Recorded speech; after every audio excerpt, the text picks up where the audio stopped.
आभार व्यक्त करती हूँ कि मुझे ये अवसर दिया जयपुर से, और बिल्कुल सभी कार्यकर्ताओं का, क्योंकि ये चुनाव रिया कुमारी अकेली नहीं लड़ेगी, ये चुनाव कार्यकर्ता लड़ेगी। और वैसे भी भारतीय जनता पार्टी का कार्यकर्ता प्रत्याशी के रूप में चुनाव लड़ता है, और मेरे लिए भी मैं उन्हीं को श्रेय दूंगी, जैसे मैंने सवाई माधोपुर में भी मेरे कार्यकर्ताओं ने चुनाव लड़ा था, मेरे लिए वो भी नया क्षेत्र था, राजसमंद भी नया क्षेत्र था, और इस बार तो घर से लड़ रही हूँ जयपुर से, लेकिन जो विधानसभा है वो मेरे लिए नई है।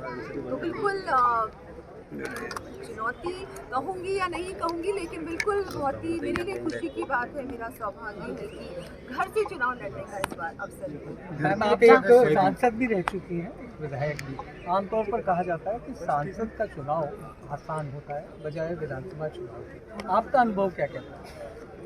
चुनाव तो ऐसा है कि अब चुनाव तो देखिए, आप घर घर जाना तो वैसे जरूर है कि विधायक को सबसे एक बार संपर्क करना बहुत आवश्यक है, घर घर भी जाना पड़ता है। तो मैंने तो विधायक का भी लड़ा हुआ है सवाई माधोपुर से, और विद्याधर नगर से प्रत्याशी बनी, और फिर संसदीय क्षेत्र क्या है, बड़ा होता है, तो वहाँ पर आपको एक ही चीज़ है, चाहे वो विधायक का जो क्षेत्र होता है छोटा होता है, संसदीय क्षेत्र बड़ा होता है, तो आपको बहुत बड़ा एरिया कवर करना होता है। और मेरा जो संसदीय क्षेत्र था वो विशेष था, 4 जिले थे और ऑलमोस्ट 500 किलोमीटर लंबा क्षेत्र था, तो वो भी एक चुनौती ही थी, लेकिन बहुत अच्छा क्षेत्र था।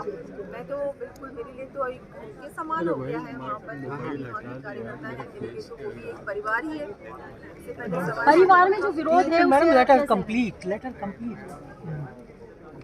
जी बिल्कुल। उससे पहले सवाई माधोपुर से मिला, वो भी बड़ा क्षेत्र था, वैसे विधानसभा थी लेकिन क्षेत्र बड़ा था, पंचायतें भी बहुत थी, 50 उस समय थी, और अब तो और भी हो गई है, और ऑलमोस्ट 45 वार्ड्स थे, वो बहुत बड़ा क्षेत्र था। तो बिल्कुल दोनों जो भी पार्टी देती है काम हमको तो करना ही है। अभी मैं अजमेर संभाग की प्रभारी भी हूँ, और काम तो करना ही है। बहुत अच्छा लगता है लोगों के बीच रहना, जनता के बीच रहना, इतना मान सम्मान मिलता है, आशीर्वाद मिलता है बुजुर्गों का, इतना स्नेह मिलता है लोगों से, बहुत अच्छा लगता है कि अगर उनका मैं कोई भी काम कर सकूँ, मुझे लगता है वो सबसे इम्पोर्टेंट है। जो आपको सेल्फ सेटिस्फैक्शन मिलता है ना किसी और को खुशी देने के बाद, उसका कोई कंपैरिजन नहीं। अपनों का ही विरोध भी है, कुछ वर्डिंग भी